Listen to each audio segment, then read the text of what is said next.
e o Registro Nacional de Doadores Voluntários de Medula Óssea mostrou um aumento nos últimos anos de pessoas que se cadastraram para a doação da medula. Atualmente aqui no país são mais de 5 milhões de doadores disponíveis. Mas, mesmo assim, a fila de espera é de 650 pessoas. Para falar sobre esse tema, que é um tema muito delicado e muito importante para a sociedade, estamos recebendo aqui na bancada do nosso Jornal da Manhã da Jovem Pan o Dr. Hugo Martins de Oliveira, que é oncopediatra. Dr. Hugo, muito bom dia para o senhor, tudo bem? Bom dia, doutor. Olá, bom dia a todos os ouvintes. Obrigado por ceder esse espaço para falar de um tema tão importante. Dr. Hugo, eu gostaria de começar perguntando para o senhor o porquê o paciente necessita de um transplante de medula óssea e como funciona esse procedimento. O transplante de medula óssea acontece quando uma doença acomete a fábrica do sangue, que se chama então a medula óssea. Quando essa fábrica está acometida por uma doença que pode ser ou então de origem genética, que a gente fala que veio do pai ou da mãe, onde ela tem um defeito de produção, ou então um defeito adquirido, por exemplo, uma doença que pode desenvolver, como a leucemia, onde o tratamento medicamentoso não é suficiente, onde então a necessidade de substituir essa medula defeituosa ou então deficitária, né? E essa descoberta, doutor, geralmente é na infância, geralmente em qual período por ali? A doença que acaba vindo de origem genética, que pode acometer desde o nascimento, já acontece nos primeiros dias ou então meses de vida. E as doenças adquiridas podem ser ao longo de toda a vida, né? Desde a infância, adolescência ou público adulto também. E como é que são os sintomas? O que a pessoa sente a ponto de então se submeter a vários exames e chegar a esse diagnóstico, doutor?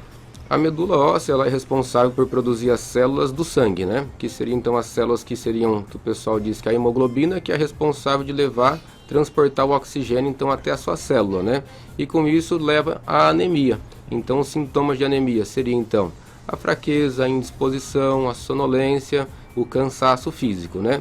O outro ponto que a medula produz seriam os leucócitos. Os leucócitos é a célula responsável para gerar a defesa do organismo, como se fosse um soldado que combatesse então qualquer infecção viral, bacteriana, fúngica que tivesse acometendo o nosso próprio organismo. Então, sendo ela afetada, as infecções passam a ser recorrentes.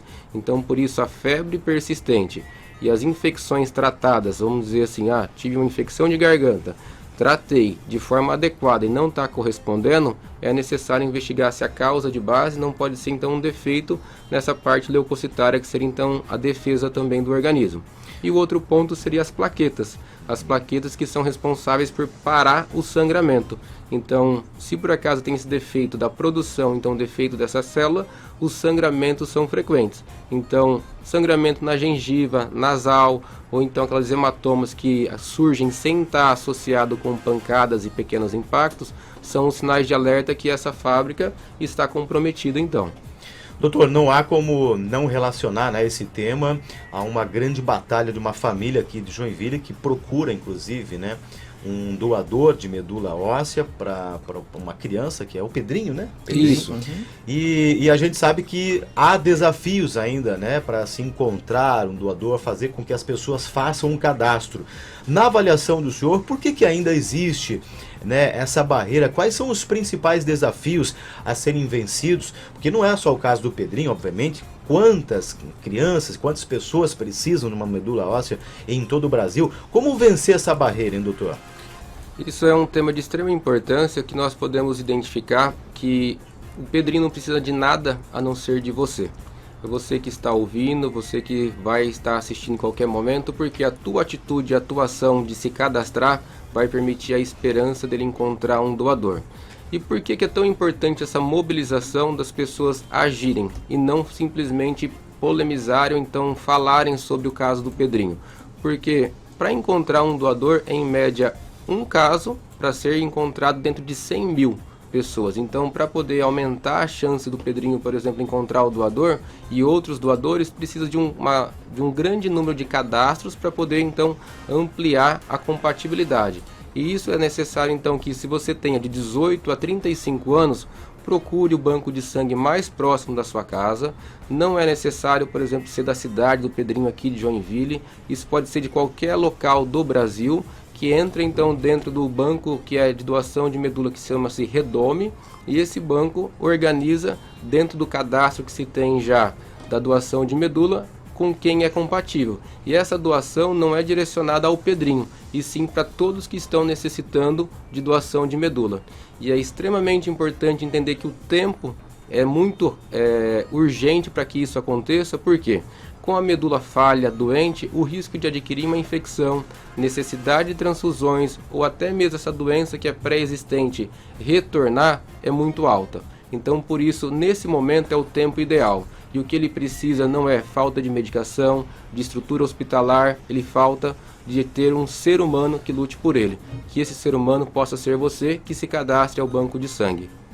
Doutora, a Karina mandou um WhatsApp para nós agora aqui no 479-8802-8056 e ela colocou aqui que ela tem muita vontade de ser doadora, mas tem a barreira do medo. Aí ela pergunta, como é o procedimento? Precisa ficar internada? Dói muito? Enfim, é a dúvida da nossa ouvinte. Obrigado por perguntar. E no primeiro momento é necessário uma coleta de sangue simples, que coleta 5 ml e a partir desses 5 ml consegue fazer análise profunda com toda a riqueza de detalhes para ver se você é compatível. E sendo compatível, o banco de sangue vai entrar em contato com você, vai te convidar, porque isso é um ato voluntário, e a partir desse momento então entra no processo de reanálise, fazer exames um pouco mais detalhados para poder chegar então ao ato da doação.